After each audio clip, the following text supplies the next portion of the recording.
Google. Change your recipe. Change completely your curry recipe, especially with any curry you will see. And your spices, I prefer the Indian shop in Berkeley. Go have a look for that spice. Yellow stuff. Actually, I know it's a little pricey. Peter knows he was there. Like some of, like when it comes to the nuts, the dry fruits, and that type of stuff, then it's like pricey. But when it comes to your dry, like the beans, and yes. then it's reasonable. It's Because I mean, reasonable. for the polenta was like $20 for a kilo.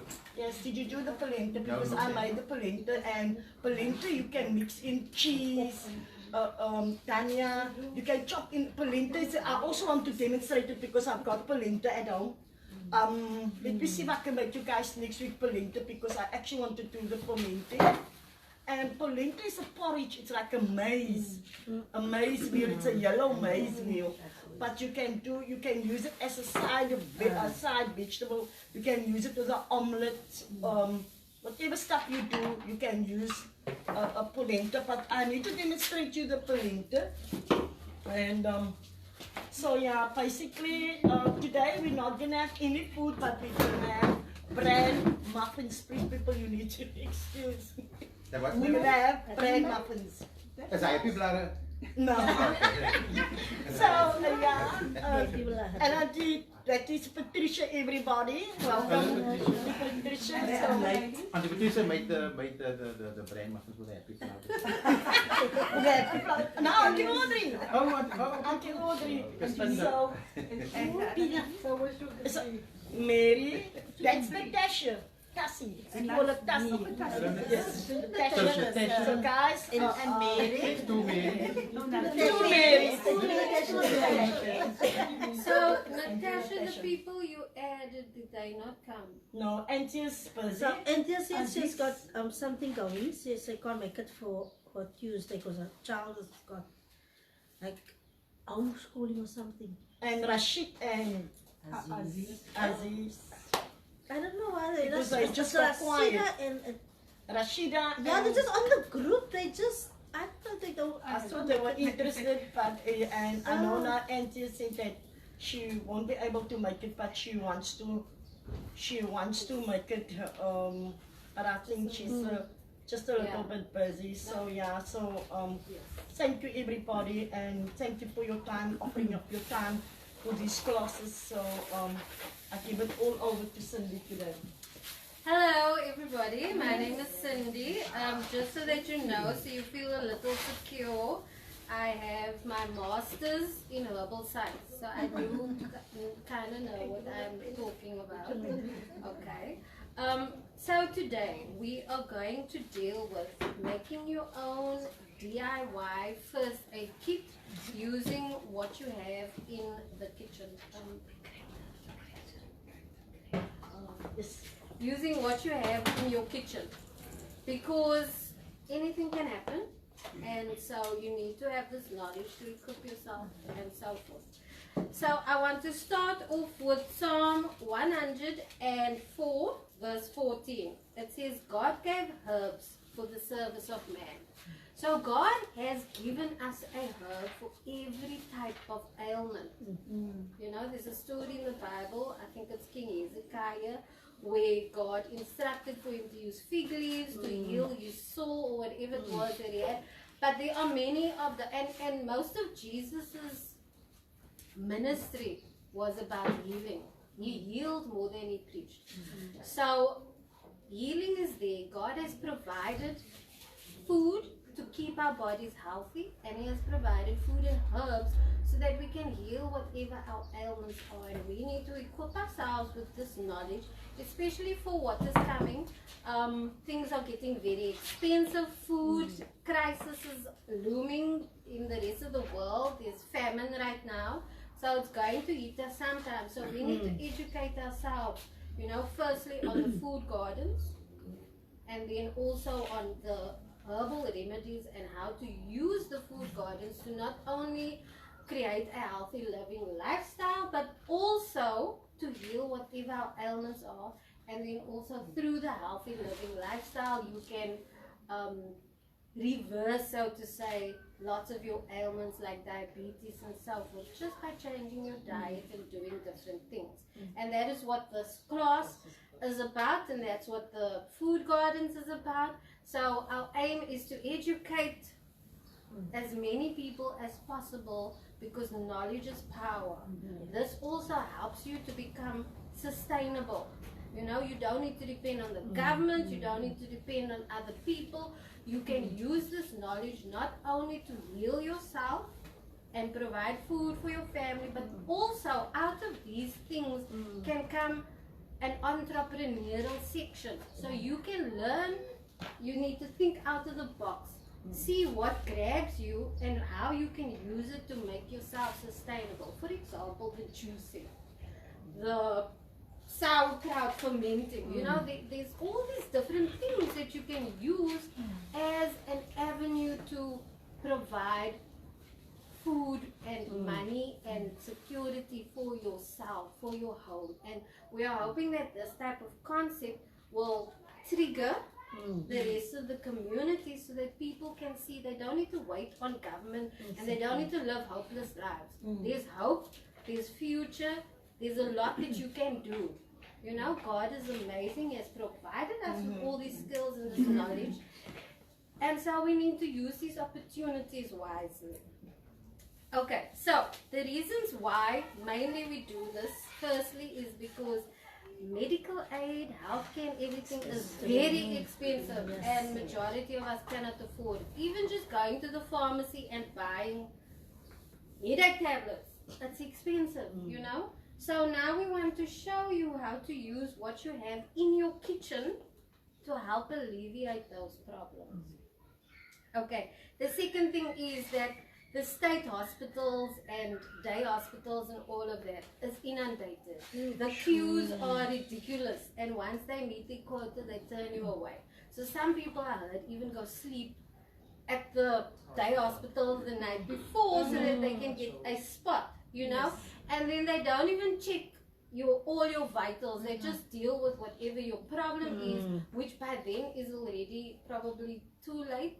It could have been prevented if you had an overall check and seen, oh, I actually have high blood pressure, or you know, I'm bordering on diabetes or whatever, so what can I do to reverse that type of thing?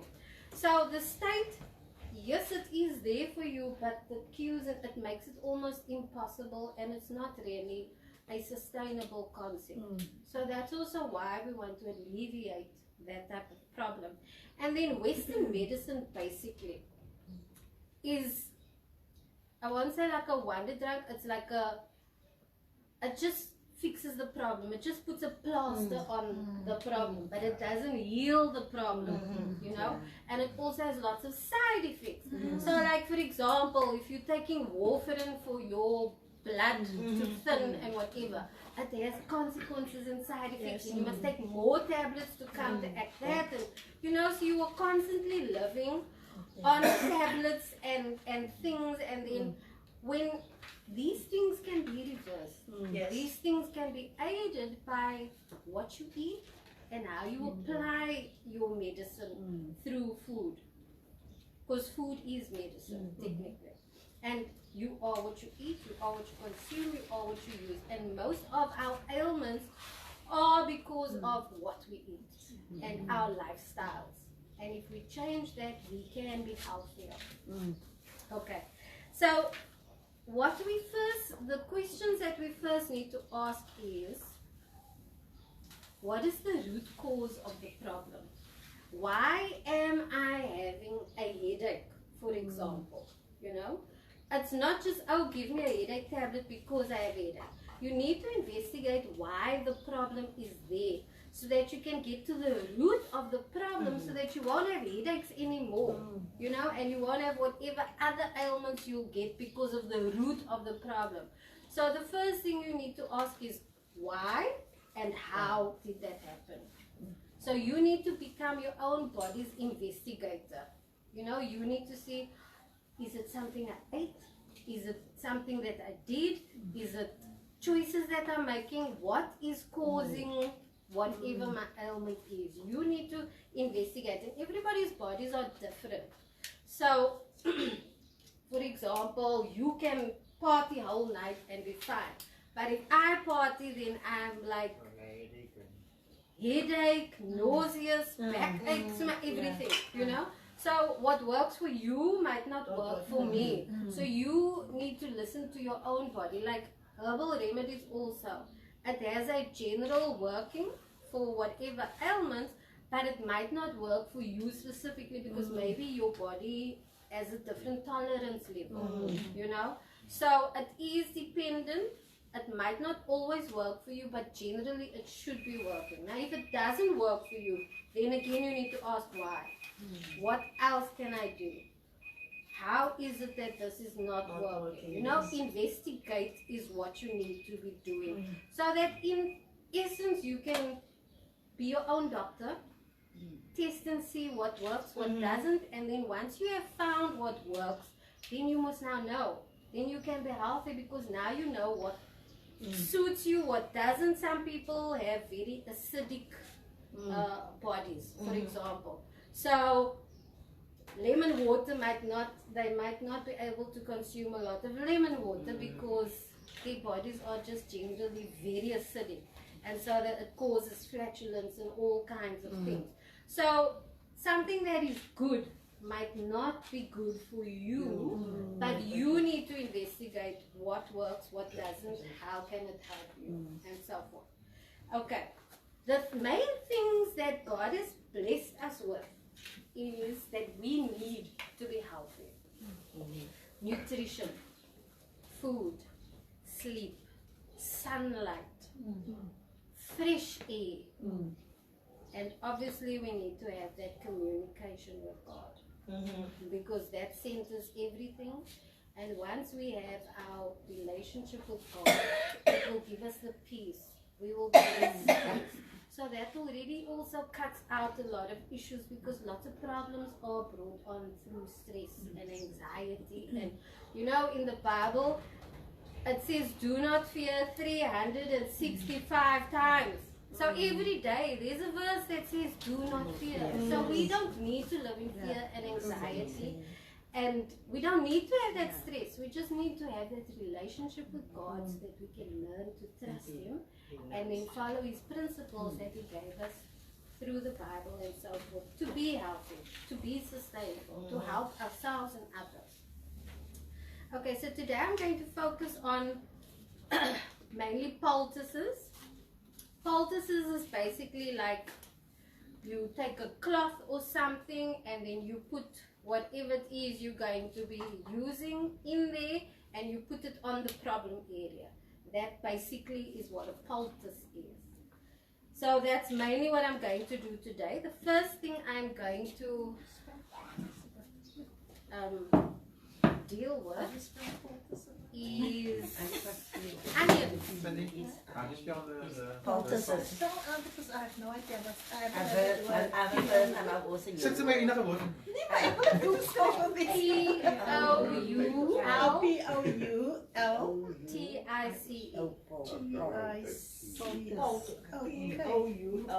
T-I-C-E. Okay, we always learn. So, what you can use for the poultice, what is easier, because you must think of ways that will best work with the situation, will work fast and efficient and so forth. What you can use is a kimber, because it has a lot of cotton wool. So it creates a nice barrier and a substance that things can go on and be kept there and it won't leak out. Because it normally has like that plasticky layer at the end, because you don't want it to leak out. So you want something that's going to keep the ingredients on the area and it doesn't dirty or affect anything else. So this is good, or sanitary pad. You can also just use a cloth, cheesecloth, or dishcloth, there we go. A dishcloth. So you can just open it up and then you will put whatever inside. Then you will put like cling wrap or something underneath, like that, just so that the contents doesn't seep through, because you don't want it to mess on your clothes or wherever you touch, and then you put it on the area. So, onion. Onion is a drawer. Onion draws out the germs basically in the body. Germs, infections, whatever the case may be. That is why when you are dealing with onions, you tend to cry. I cry a lot. Like all these things that they said must work to stop you from, doesn't work. So I always like end up crying so much. But it's a good thing because it activates your mucosal layer. And when tears and mucus are running, it's flushing out toxins and things that shouldn't be in your body. So when you are sick, mucus is good because it's washing out all the germs, the illness, the sickness. When you cry, it's washing out your eyes and whatever there is in your eyes, but also it's filled with nutrients that then replenishes and restores. So it's like a healing process of bathing your eye type of thing. That's also what it does. Weet je nog meer dat ik was komen? In die kamer. In die kamer. Okay, so what I'm going to do is there are different ways to use onion. The first one, I'm going to make a cough mixture. So we're just going to, how you make a cough mixture is, you cut up layers of onion. You can either chop it up or cut up into layers. Okay. Now, this cough mixture soothes your esophagus and your throat and everything and your bronchial tubes and whatever, but also the active ingredient in the onion, allicin and some other ingredients also help with respiratory problems. It draws out respiratory infections and it soothes coughing. Okay, so honey, as you know, ancient remedy, is very, very healthy. It's a natural preservative, but it has lots of healing properties. It also helps soothe when you're coughing. It heals as it goes down. So together it makes a cough mixture. So you basically just lay, how you do it is you layer first your onions, then you put a layer of honey on, but I don't have enough honey, so I'm just going to do a quickie. And then you just, I'm just going to throw everything in, but generally you will layer a layer of onion, a layer of honey, a layer of onion, a layer of honey. If you don't have honey, you can use sugar because you need that sweetness to draw out the contents of the onion, which is what makes up the actual cough mixture. But now, if you don't have honey, you can use sugar, but preferably honey because honey is very curated. It has lots of healing properties. So yeah, and then this you can let stand for about 24 hours or overnight. But while we are busy, you will see it will start drawing like this liquid. And that liquid you can then, it will be very viscous, very fluidy.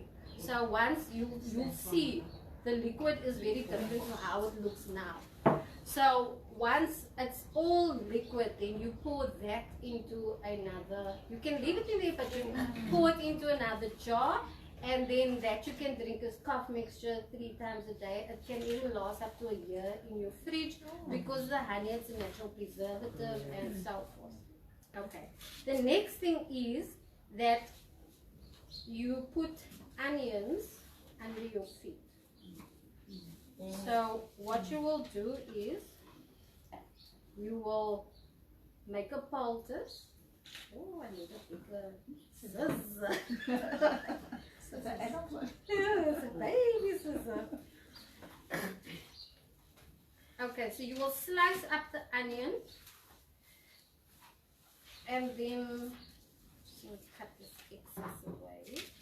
You will slice up the onion and you will put it under your feet. You put it on the poultice.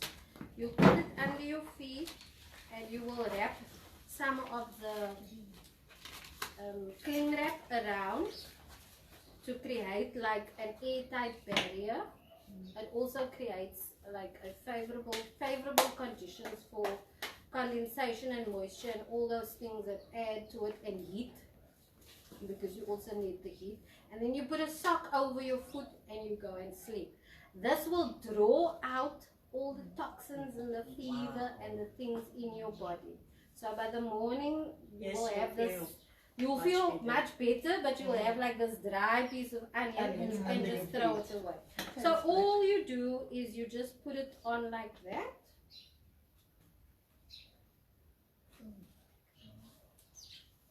So you put it on like that and you put it on your foot and you wrap it up and you put this cling wrap over and then you put the sock over and you go and sleep. Tomorrow morning it will be healed. And you repeat it. Yes. Depending. Politically, So did you sleep it again? Should have had politically give you 3 days because I did it when I was feeling sick, having cough, having like a severe flu. And I stood up and I used the onion and I put it underneath my feet. And the next morning the onion was literally driest on both feet. But I used it for 3 days and after 3 days I was feeling much better. Didn't have the cough anymore, wasn't feeling so tiredness, and it worked perfectly. Even in COVID, even with COVID, if you had COVID, you can also use the same. So the next thing I'm going to talk about is making the poultice for your chest. So what you do is you will then cut up the onion and you will chop it into small pieces like that. And then you will put it in a dishcloth.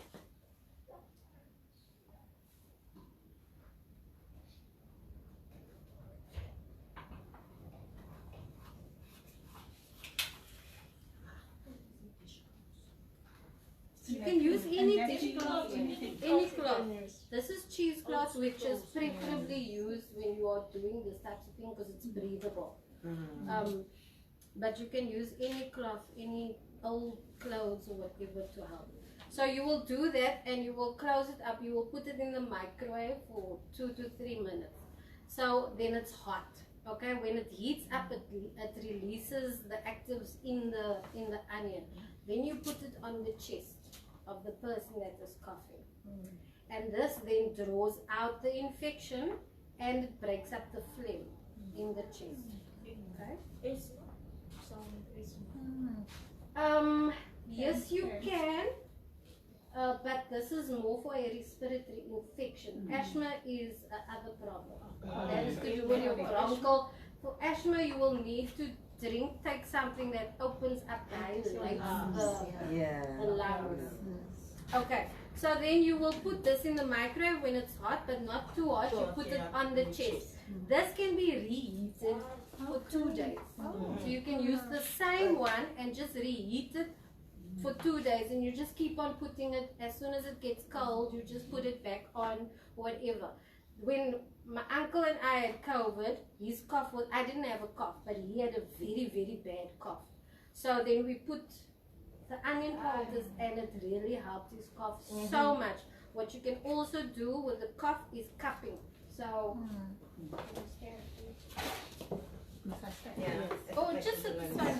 So what you do with cupping is you like cup your hands like this and you just hit the back like that. That also breaks up the phlegm, and then they can cough the phlegm up, but it also like loosens everything and helps everything to just come up and eases the breathing and eases the chest and so forth. Okay. And for sinus, for sinus. Sinus, no, not really. That's a different problem. So for sinus, you'll use like cinnamon and ginger and a little bit of honey, and then you boil it and you drink that.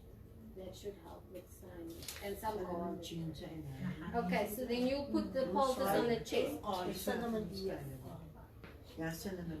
Now for earache, you will boil some of this, or you can just heat it and then squeeze it out into a Boil some of what? onion.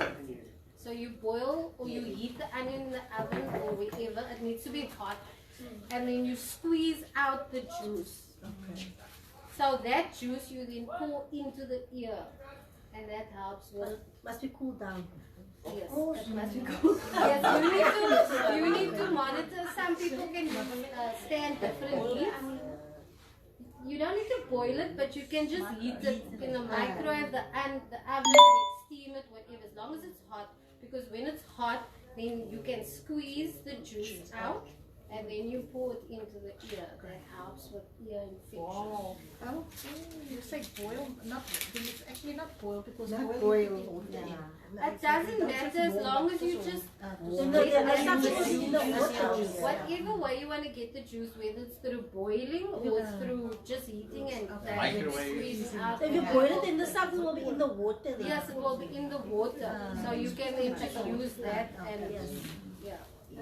But obviously you don't want a lot of water. It's more of a steam than a boil. Okay.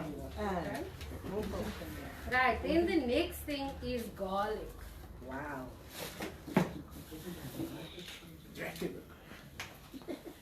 I did garlic. Okay, so you know garlic is amazing. Garlic is one of the strongest antibiotic. Well, it is the strongest antibiotic in the world. It's the most bug resistant type of thing. So you know you always hear of antibiotic resistant strains of flu and whatever. That is when you use antibiotics too much, then the bug, its mechanism is that it adapts and mutates, and then that antibiotic doesn't work anymore. So then it becomes resistant. And in, I think 2012, they did a survey where this one specific antibiotic worked for 90% of children. By 2015, it only worked for 40% of the children because the children became resistant to the antibiotic. But again, synthetic drugs is just a quick fix, you know. Garlic, however, is 6 times stronger than your natural, than tetracycline, which is your normal antibiotic that you get. Sorry, quickly.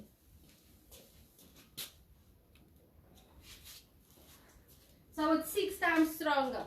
But in order for it to have its maximum efficacy, you need to use it at least 3 times a day. So you need at least 3 cloves once a day. Okay? 3 cloves. 3 cloves. So garlic is antiviral, antifungal, anti-yeast, antimicrobial, antibacterial. It's anti almost everything. So as you know, it's a wonder herb. It does amazing things. It not only tastes nice, but it heals a lot of different issues. Thank you, Jojo. So when you say 3 times a day, must we eat it 3 times? Yeah. Preferably raw. You can do a flu bomb, which is a combination of like olive oil and other things. It's strong. That is good. So you know that burning feeling basically burns away the germs, so to say. That's the concept behind how garlic works. You can use it for ingrown toenails, for fungal, like you know on your fingers you get those fungal thingies, growths or whatever. You just rub it on it. Yes. The problem is garlic is very strong, so you need to just be careful that it doesn't burn your skin. So you mustn't put too much on it, and you mustn't use too much of it. It also does help with joint pains, but again, because it's going on the skin, it can burn your skin. Like you can get blisters and stuff. So you need to be careful how you use garlic on the skin. So preferably ingesting it is better. So sorry for the ingrown, just like it also. Yes. So, well, basically you would, if you have something like that, you would cut the skin off.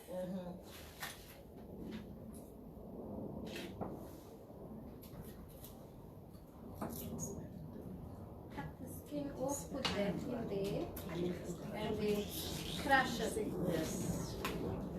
Okay, so these pieces, you can then use these pieces, you can put, you make a small poultice, like maybe use panty liners or something, because you want something with cotton wool, okay, because you want a soft surface, something that absorbs and can keep the stuff, but you want a layer at the back.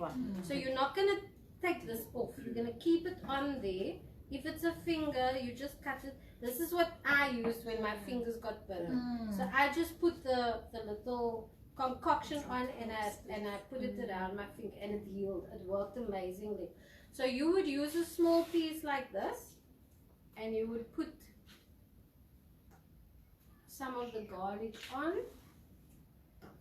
and then you would put it on the toenail that is ingrown or has the fungal infection or whatever. So, like the toenails, the fungal infection, because I noticed that my mom that is a diabetic, the toenails, these are fungal. So if I want to try it with her, how long do you think must I proceed? It 3 days, 2 days, or must I make it once a week, or? Start out slow Okay. because she's diabetic. You don't know how different people react Yes. differently to things. So you don't know how it's going to affect her. So, but I'm going to speak about diabetic feet Okay. quickly. So yeah, but try once a week, maybe like an hour or two. Okay. So you can see, test and see, because each person is different. So test and see. If her skin starts tingling or burning, you take it off. If she Okay. can handle it longer, you Longer? leave it on longer. Okay. But you also have to just constantly take it off just to see what effect is it having on the skin. Is it making it a bit, are there blisters forming or what? If you see blisters or anything, you take it off. Immediately off. Okay. Because yes, it will help, but it can also Causes damages if you cause if you for too long. So you don't put it on open sores. No, No. not On garlic. closed skin. Yeah. Yes. Okay, so So that Lisa, is also a different The other form thing of is, if people don't have garlic cloves and they maybe have wild garlic, can they use that in place? Yes, you can Yes. use Wild wild garlic. garlic. So In that's fact, garlic wild- oil type of thing. The wild garlic. So, Oh. so Just the leaf. then you use the leaf or the root. The root is more. So I think the leaves are very potent. The leaves are more potent for your chest. Okay, so the bulb, the root, whatever you would use for that type of thing, like your bulb. But the leaves you would think, because wild garlic also helps with respiratory problems. And like a tea. So then you soak the roots in water and you would drink it as a tea. Okay, so that's garlic. So you can use it also for chest infections, for joint pain and so forth. But like I said, when you're putting it on the skin, just be very careful. It's better to just ingest garlic. Okay, now I'm going to talk about, Juice, because in our beetroot juice we use garlic. So if you choose it, Yes. you can even take it in by choosing it. okay, so next ginger. Ginger, think of joints. Okay, ginger and joints. Ginger seriously helps joint pain, arthritis, inflammation, all those types of things. So what you would do is, so ginger is basically a very strong anti-inflammatory. So whatever inflammatory issues you have, and inflammation basically is just the body telling you there's something wrong in the area. Okay, so that is when it swells up or whatever because your body is trying to get rid of the issue that is there. So your blood, your blood is full of your white blood cells and all of that, which is your fighting mechanism in the blood. It rushes to the area where there's a problem, and then it swells up and it heats up because the fever is also a sign of the body trying to get rid of the inflammation or infection or whatever the case may be. Ginger is also an immune booster, and as you know, it helps with a lot of different things, so it's very helpful, especially if you ingest it and drink it for a lot of different things. Okay? Yeah, so you make a tea. So you can either cut it up in slices, you can juice the ginger, put it, but ginger is very strong.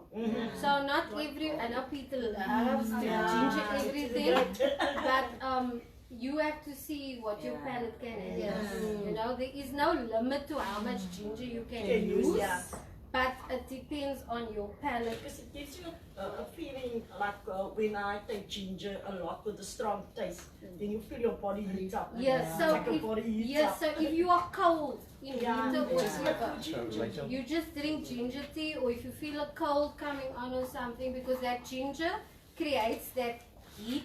A sort of mimics what an infection does. So it's raising your temperatures, getting your blood flowing so that it can deal with whatever problems is in the area. So Janine, Peter, no Obi.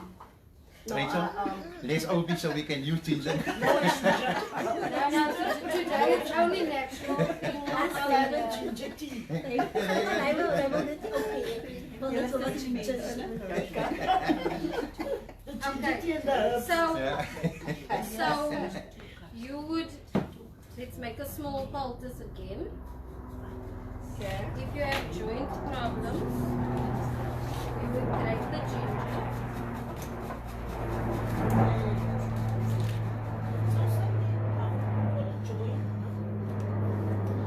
Can you use like oil and tea with the salt? Just Why do you want for joint pain. No, but why do you want to put on a oil? Nee, want ik heb oil gekocht voor die joints. Met de skin. Ik weet nog als ik nog gaan doen in huis. No. So when you are doing this, do this on its own. Unless you're using like a specific joint pain thing, then you use that alone. But like for example, my joint salve that I made for muscle pain, inflammation, gout, arthritis, there is ginger in there. Wow. But it's there in there is turmeric. Turmeric's a herb, and we're not doing herbs today. Okay. So, yeah. Then you will simply put this on there, On the joint pain. and then you put it on the joint pain, on the joint that has the pain. Okay, and then you would wrap it with cellophane and some sellotape, and then you would leave it there. It would draw the inflammation out of the joint. So it will make your skin very hot. So it depends on how much heat you can handle, but that heat also then in turn soothes the muscle pain because of the joint pain. So it's dualistic. But if it gets too hot sometimes, it can cause problems. So when you feel it's getting too hot, especially old people, then you take it off. You take it off and then you put it on again another time. But that is how you make a ginger poultice for joint pain, for any inflammation whatsoever. Ginger is used for inflammation. Wow. Can you use ginger and garlic together if you have a severe, say for instance, I bumped my knee and it's now big. So I decide because garlic and ginger has got the inflammatory. Preferably just use the one, either one, because they are both very strong and they can burn the skin. Burn the skin. So I would advise not to use garlic directly on the skin if you can help it. If you don't have ginger, use garlic. But yeah. So then ginger creates the heat. So ginger, think of hot and joints. Ginger, joints and hot. Okay, the next thing is cold. Cold. Potato. So potato then deals with the tissues. So now we're moving from the joints to the tissues. To the soft parts. Okay? So potato helps with whatever tissue ailments, whether it's swelling or pain or whatever the case may be. Potatoes you can use for your eyes, to irrigate the eyes. You can do a little flush if you have conjunctivitis or whatever issue. It also then soothes the eye. And the puffiness? Cucumber. You can try. Cucumber. But yeah, cucumber or the... Okay. Okay, so and potato also has a cooling effect. Okay, so when you have had on the ginger and now it's like burning, like your skin feels it's now you've had it on too long and it's burning because the whole point of ginger is to draw the inflammation out of the joint into the tissue. That's why the tissue gets hot. Then you put potato on to cool the tissue and draw that inflammation out of the tissue. Okay? So the potato draws out the inflammation and whatever problem is in the tissue area. So anywhere in your body, whatever swollen, whatever sore, you just put on potato. Also you can use it for burns and cuts and stings and so forth. So potato has a healing effect and a cooling effect with burns also and so on. Wow. So then potato you can just slice it into thin slices like with the onion. You make the poultice, either a sanitary pad or a liner or a kimby or whatever, but it must be something that has cotton wool. If you don't have this, then use cotton wool, okay? But then you need to use, you know, the cling wrap and sellotape, and you just bandage it like that. And that's how you will use the potato. Potato also, back in the day they used to use it for like if you had headaches also. Yeah, and then you put it on your, and then the potato will turn black, partly the oxidation, but also draws out the irritation and the pain and stuff. Now, for joint pains and things, you can also use hot and cold baths. Okay, so that just basically is hydrotherapy. It is water. So if your arm is sore, you put it in, and this can be used for arthritis and gout also. You put it in hot water, but obviously as hot as you can stand. It mustn't burn you. Hot water for 3 minutes. Then you put it in ice cold water for 30 seconds. So this creates the environment where the blood will rush to the area, and then the cold water will cause it to constrict, so it will pull it away. So it's now pulling away whatever ailment and inflammation in the area, and then you put it back in the hot water for 3 minutes, back in the cold. You do that about 3 to 4 times. This will then cause a flush effect, but it will also cause the blood to go to the area so that healing can take place. Okay, so healing is in the blood. For what is the hot and cold stuff? Any pain, Oh, for pain. any pain and inflammation. What do we do if it's a back pain? How do we do that? Say for instance, normally we get the lower back pain and the back pain. So how do we do that with the hot and cold? Beanbag and ice cube. There we go, beanbag. For ice cubes. Ice bags. Yeah, but you can now also use the ginger and the Okay. How long? So, but the problem with back pain is hot is 3 minutes, cold is 30 seconds. The problem with hot water bottle or beanbag, it doesn't take away the problem. It just eases the pain. Okay, so it makes the environment hot and warm, which makes the muscles comfortable and relaxed. So then it eases the pain, but it doesn't take away the problem or the pain. You need to use the other things to take the poultices to actually draw the actual pain and inflammation and problem out, because it literally draws it out. So we're gonna use the ginger for the back pain. Yes, ginger for the back pain, and then potato. Because now you draw the ginger, the ginger is drawing the inflammation out of the, And the potato is cooling it off. and the potato, so now the inflammation is in the skin, in the tissue. Now you need the potato to draw it out of the tissue and cool. Okay, you see how nature works? Together everything has. So would you first put on the ginger and then the potato afterwards? Yes. But your body will tell you if it's had enough ginger, if it's burning too much, if it's too hot, or too uncomfortable. It will tell you, and then you put on the potato. Okay, the next thing is cayenne pepper. I know you've heard me speak about cayenne pepper before. Cayenne pepper is a blood stimulus or an adaptogen. So basically, it works according to what the problem is. So, if you have cayenne pepper, if you have thick blood, so if you have issues, The name. Yeah. it doesn't matter as long as it's just Just cayenne type pepper. it.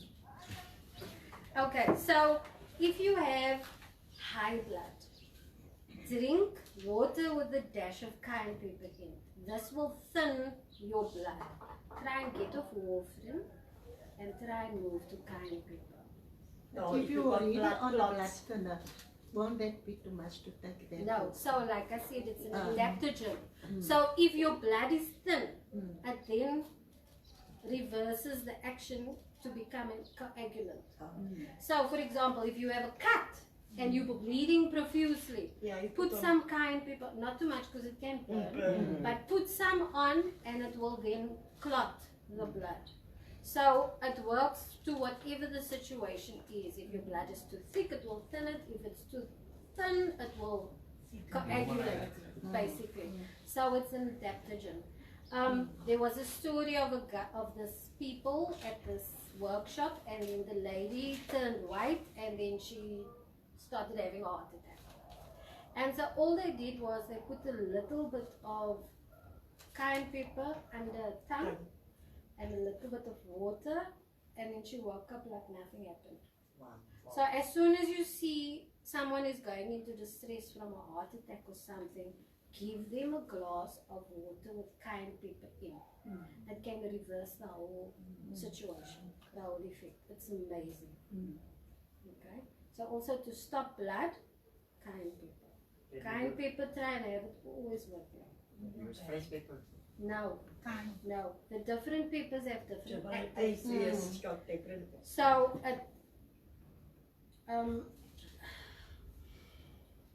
I know. It slipped my mind what the active is in cayenne pepper. Capsicum. So capsicum is in pepper, and that is what does all these things. The active ingredient that does these things. That's from capsicum comes from your red bell peppers, and some chilies, and yeah. Can I ask a question? Like for me, for instance, having high blood pressure, can I use this kind of pepper? Is it, lower my blood pressure or? So there's a few things that you can do. The other thing that I was going to talk about. Okay, I'll get to that. No? Just ask me that later again. Okay. So it dilates your blood vessels and it restricts it also depending on what the need is. So it's an adaptogen. Whatever your issue is, it will adapt to how your body needs to handle the situation. Okay. Can you drink that once a day? Yes. Yes. Glass once a day. And if you feel your blood pressure is now, because apparently you can feel it. Not always, eh? I already give it like a pressure. It's like a pressure that's on my head, and I know something is wrong. But sometimes what happens that my blood pressure shot up is because my eyes, I strain my eyes because I don't have my glasses. I lost my glasses, so basically I've got strained eyes. Or if I've got pain, then my blood pressure Fennel is seeds.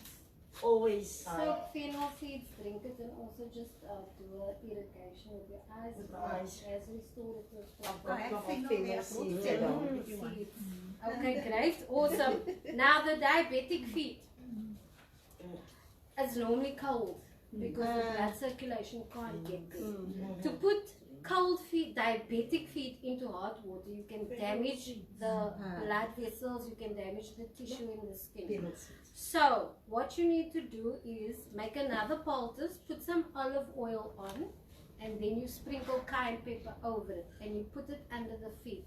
This will then cause the blood to be drawn to the area, and the feet will then heat up. Mama.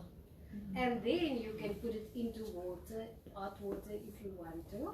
But this will help get circulation to the feet. Okay? Which is very important to prevent the gangrene Section, that's what, yeah. and that type of thing, because you need to get the blood into the feet so that it can avoid all those issues. Sometimes, swelling. Even with the husband, but sometimes we carry it and see, you have to walk like this. Diabetic. No. Okay, so sometimes it's the shoes that you need, Mhm. because posture is important. If it's high heels or shoe with a heel or shoe that is not orthopedically supportive, it can cause those issues. Okay. So try and change your shoes, but then you just need to get your blood circulation into the area. So just move your feet around, and then Yeah, gradually exercise. as the blood comes, because with the blood comes healing, because all the nutrients and things in the blood will then restore the problem. It will take a little while, but that's And also basically. the like the earthing. Yeah, bare feet. Bare feet on the Bare ground. feet, so that the electricity of the earth The also. irons, Yeah, irons that you need to stop. Nee, under earth in it. Yeah, walking barefoot is good It's also because good, yeah. the ions in the soil and the sand and the grass. Yeah, That, because your body is made up of positive and negative ions. yeah, because you know, I notice when a child is bare feet, that child can be difficult because I notice it with my grandson. He loves to be bare feet. But when he gets a cold, it's just like 1 day, 2 days, then I don't even have to treat it. And I was just wondering what is wrong with this child, but I notice it. He is more healthier, When they and if he gets ill, it doesn't affect him so much because of just being bare feet, walking barefoot. That's why they can handle any cold weather. Yeah. It's winter, but they barefoot. Sandy, what about eucalyptus oil under the feet? I would advise against that because any essential oil is very strong and you need to dilute it. And most people don't know that you must dilute it, and so they use it as is, and that can actually cause kidney damage and liver damage. So you need to be very careful how you How use do you it. dilute essential oil? So depending on the millage, you can either use olive oil or coconut oil. And then you put a few drops in there. Depending on the percentage that you want to make it.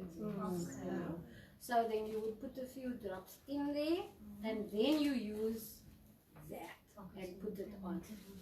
My aunt has diabetic feet. It didn't work for her because I made the eucalyptus mixture for her. It didn't work. I would advise against it because we don't know we won't measure it. Yeah, we don't throw it in and then, So yeah, rather use basically. the natural. But castor oil isn't that good for the feet? People, I don't know what when. Okay, so castor oil, I was going to talk about castor oil, but I didn't have, so I didn't want to bring.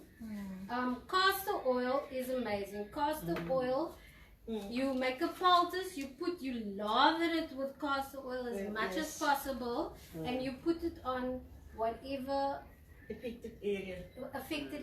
So it can help with gut problems, indigestion, but it can help with bone spurs, with whatever growths you have, with whatever lumps you have, with whatever tumors you have. Anything like that that you can feel is not natural.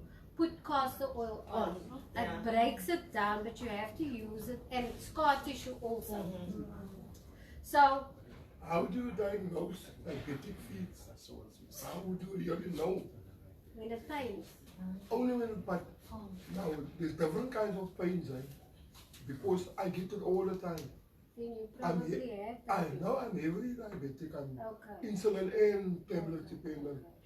But the pain is so, it comes into my toes, then it goes away for 5 seconds. Then it runs up and it comes again. But I've tried everything, nothing helps with it. Is Try that the current The picture. gentleman came late. So Okay, Can you just explain to him again about the kind paper and the So blood, cayenne pepper is an adaptogen. It will make your blood do what the body needs it to do for the specific problem.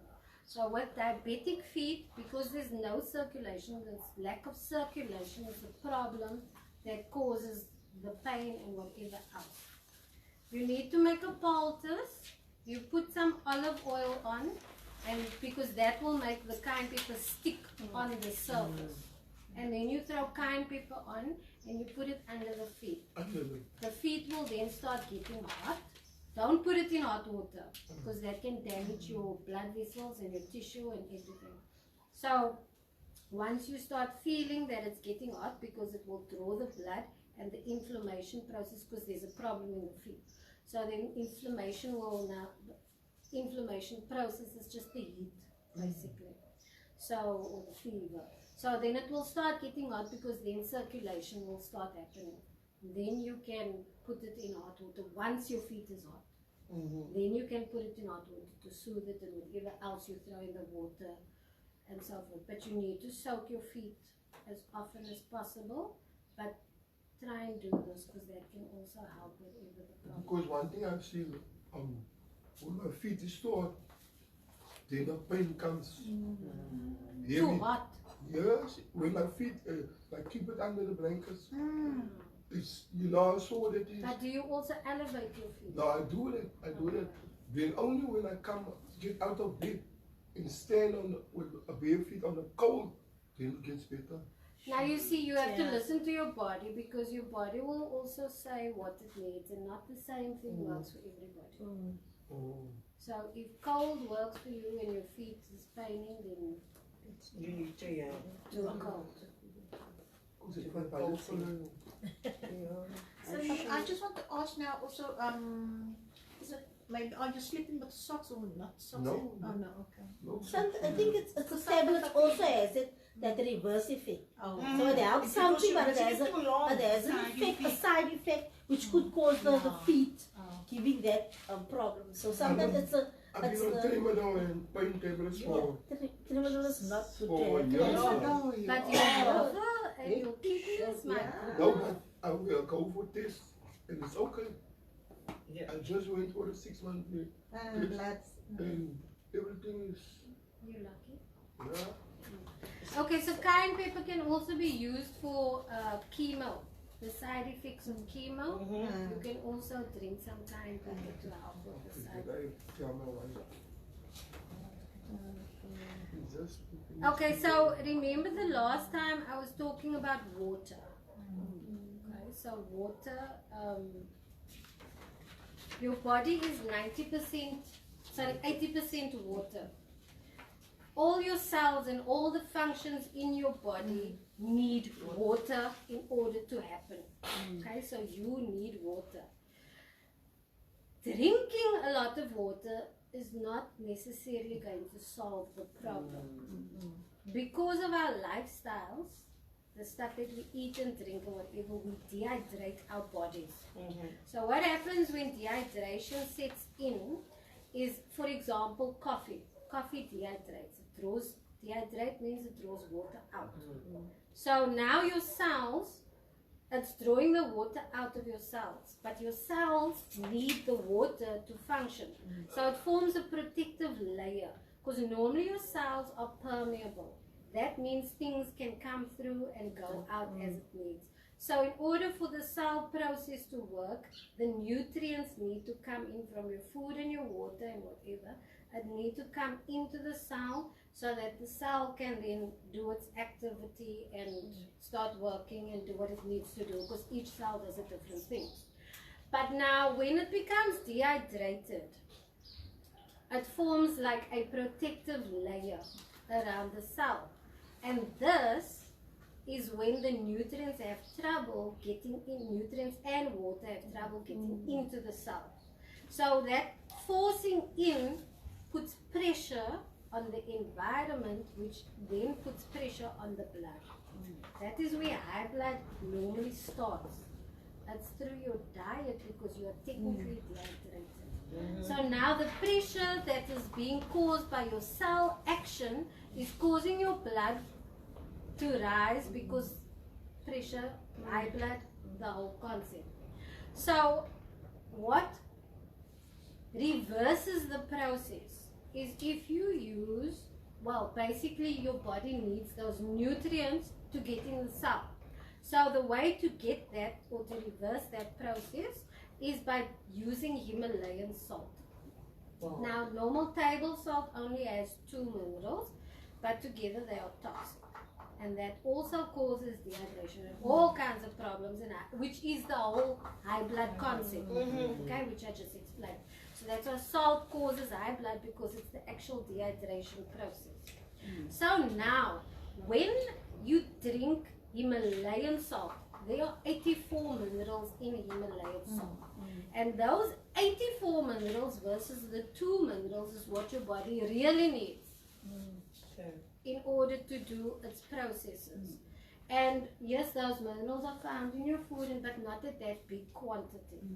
So the Himalayan salt you need to add to your water, so that it can then that sheath around each cell will then go away, because now it's getting the water in its proper form with the nutrients, and the water is not being taken out.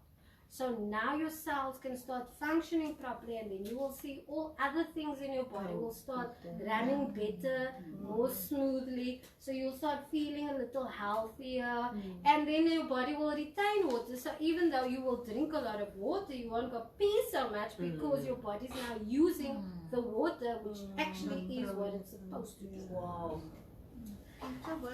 So the best salt is Celtic salt. Celtic salt has 98 minerals in it. Celtic, but that is very expensive. Himalayan salt is expensive, it's about 30 rand, but Celtic salt is like 80 rand or something. So, but just think of the health benefits, you know, because now you'll be healthy, you won't have high blood, well, hopefully, you won't have high blood, but will reverse a lot of problems, because now all your cells can function and do the job that it was created to do. So you ultimately will be healthier. But now you're on blood pressure medication and you're taking that salt. It won't have adverse effects. No, that's the thing with the natural You products. still carry It on with your doesn't have, medication. most times, Side effects, yeah. negative effects. It does. And you won't be able to use. Not to But eventually, you should then wean yourself. Yes, the doctor obviously will Yeah, go, they not will check immediately. the progress and they wean you off the medication. Yes, but still they take it with that salt in the water. You need to kind of wean yourself off, because how do you know If it's working. if it's working? So you need to try to wean yourself off to see, is the salt actually working? If, because your body will tell you if it is, then continue. But not just the salt, you need to do other healthy things. Yes. Eat properly and all. Juicing and Then your diabetic and you can will even be get the sorted. big Himalayan crystal salt. Yes. Because what I do, I normally do a salt bath. But I didn't realize the house salt that I'm using is it's also not. affecting my body. So my boss gave me the Himalayan big rock salt, where you go soak yourself into that mineral bath. Yes. and Because just your lay body out. is a big absorption area. Yes. Because it breathes and whatever. So what you put on your body is important. So when you're soaking in, if you don't have Himalayan salt, you can also do a Lavender. Epsom Epsom. salt. Yeah, Epsom salts So also, yes. Epsom salts also has lots of nutrients and minerals and so forth, and that remineralizes your body, your electrolytes and all of that stuff.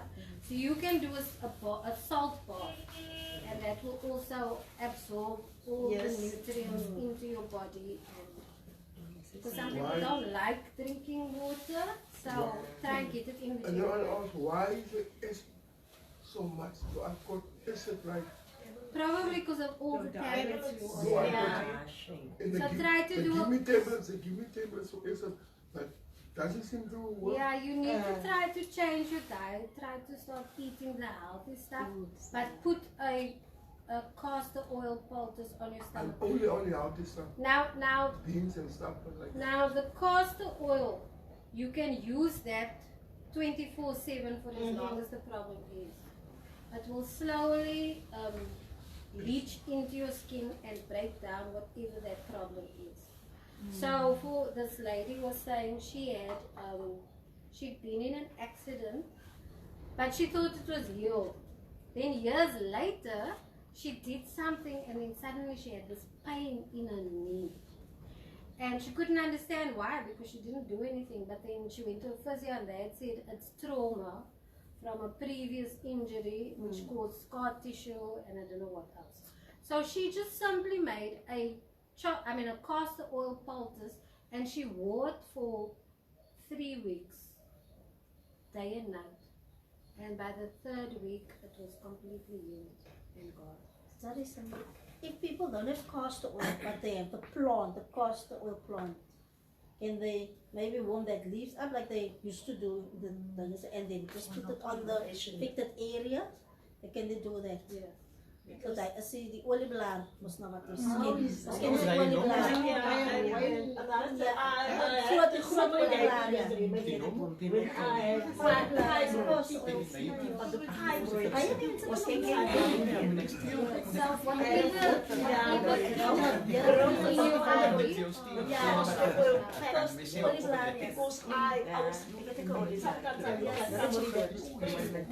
But when I started working at Aaron's place, I had it inside of me, but I thought it was outside the room.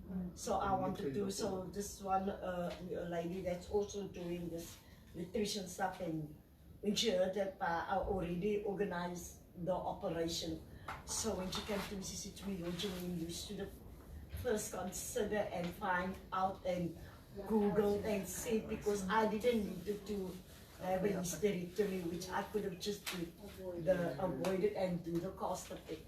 For once I was my back operation also. No. And I said I should have just gone to a chiropractor and then they would have ironed it out for me. Yes, yes. A lot of things can be alleviated and avoided just by first time Doing like cancer, for example. Cancer happens when your body is too acidic. When the environment is too acidic, that causes cancer to go. So now you need to get your body into an alkaline state. The best way to do that is by having bicarb wraps. So you heat boiling water, put bicarb in it, put towels in it, put like a plastic sheet on the bed, and then the person who's got the cancer, you wrap them with these bicarb towels as hot as possible, as hot as they can stand, and then you wrap them with plastic, black bag or whatever. That then alkalinizes the environment, and you try and do that at least 3 times a week or something. So you can fight things, you can reverse things. Yes. Things can be done, you just need to know how. Okay. Then last thing that I'm going to do is charcoal. So lots of people don't know about charcoal. It's not the charcoal that you This is activated charcoal. So it goes through a certain process and it's heated in a kiln at very extremely high temperatures. So it basically creates carbon. Yeah. Okay, and that is what your body needs. So charcoal is like a thing that has, it's like a prism. It has many different facets. It's like you know, a diamond has lots of different edges and so forth. Each piece of charcoal has that multifaceted thing. Now charcoal adsorbs, not absorbs. Adsorb is when something sticks on something. It doesn't absorb into it, but it sticks on it. So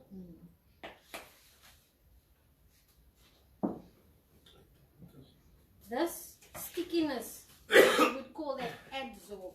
So charcoal adsorb, and because there are so many layers, one piece of charcoal has almost infinitive layers of these different layers, and each layer absorbs the toxins. So charcoal is used to absorb toxins from venom, from alcohol poisoning, Yes. whatever tummy bug, whatever poisons you have in your body, whether it's bad bacteria, bad gut flora, anything wrong in your body that is a poison or toxin, charcoal absorbs it and then it takes it out. Charcoal is negatively charged, so negatively charged things only absorb negative things in the body. So it won't absorb your good flora in your gut. It will only take the bad flora. So you can drink charcoal. You drink charcoal, yes. So if you have a tummy bug, first thing you do, you drink charcoal. yes. If you have alcohol poisoning, drink charcoal. Whatever you don't feel well, drink charcoal. How many spoons around you? Just 1 spoon in water. It tastes like sand. But the problem is It's really because come. Just of, outside the liquid. because of how it is created, it doesn't dissolve. So now, if you drink it, but also it's used if you are bitten by a snake or bee sting or a boil or whatever, Yes. it draws it out because it absorbs. So you would need to make a poultice. But now because of the way charcoal is, you cannot use it as you can see. It's like very sandy or Yes. whatever. But it's and when you put it in water, it doesn't dissolve. So it's very difficult to use. So how you get over that is linseed. This is how linseed normally looks. Or flaxseed. Same thing. Linseed, flaxseed, same thing. So when you crush this, the active ingredient in the linseed then gels with the charcoal and it creates like a jelly type of thing, and then it will look like this, like a gel. So if you're going to take 2 spoons of charcoal and you need to take the same amount of the crushed. You can buy this crushed, but it's expensive. Or you can just crush yourself if you have Or a blend, water. can you blend it? Use a blender maybe to Grinder. Yeah. That's too fine. Because I use it as an egg. You Yes. can use that as an egg, as a binder. Yes, When yes. you bind stuff. Yes, because it's like linseed you also use as an egg replacement. But you need to crush it first because that jelly To get that consistency is what The name, causes I want to see the name. The binding. the binding. It forms flaxseed. So it's the flaxseed and the charcoal without water. Yes, so you add water but very little. So you will use, like, if you're using 2 spoons of charcoal and 2 spoons of linseed, then you will use a 1/4 spoon of water. Because you now want to make a gel. And preferably, the swat self, like what is called swat Yeah, self? the Is that extract self? charcoal. That's a chop. But some other things in there, also some other herbs that heal and grow. But the main thing is the charcoal. I think the black salt has got a lot of paraffin, petroleum, sorry. That is just the base. The base, yeah. That is just to hold it. You can make drawing salve with coconut oil, which Okay. is better. Because petroleum is occlusive. Occlusive means that it forms a layer. Okay? So they use it for lotions a lot because with that layer then traps the moisture of your body and makes your skin soft. But the problem is your skin can't breathe in. And your skin is your biggest organ to breathe. You need to get fresh air going in and out. So when occlusion happens, it means that it is covering and no breathing can take place, and that can be carcinogenic, which causes cancer. Okay. So try not use petroleum or mineral oil or anything like that. Try and use your natural oils, sweet oil, almond oil, coconut oil, olive oil, and beeswax. Okay. If you want to make a salve. Make your own salve. Okay. And then now you doing that. Now this you use as the poultice. Okay. So preferably you make it beforehand. You put it in like either a Ziploc bag or something. So now it will be flat and it will be in the, because the charcoal does everything. It also has healing properties. So if you have, you can use it for burns, for cuts, for stings, any kind of sting, bee sting, any type of abrasion, any opening, you can use charcoal because it will absorb all whatever toxins got into the skin and then it will help heal the skin. Linseed also has a lot of healing properties. You can also use linseed for menopause. Menopausal traits, whatever you call it.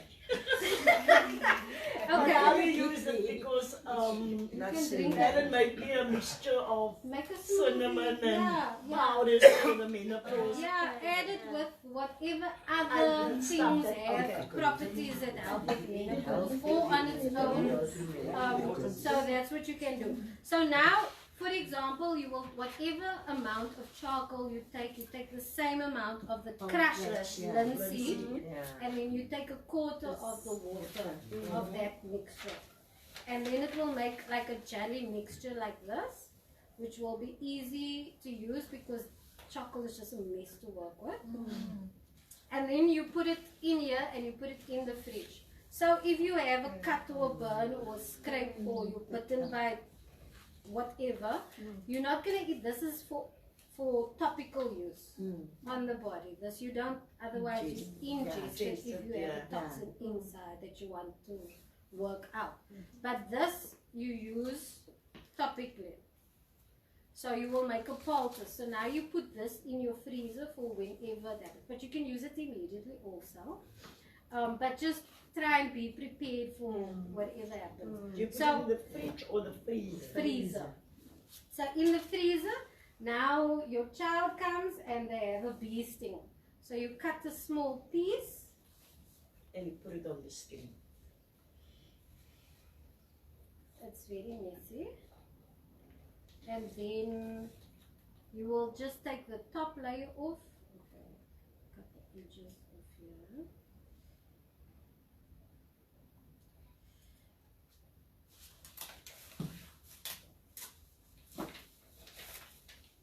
So this you put at the bottom.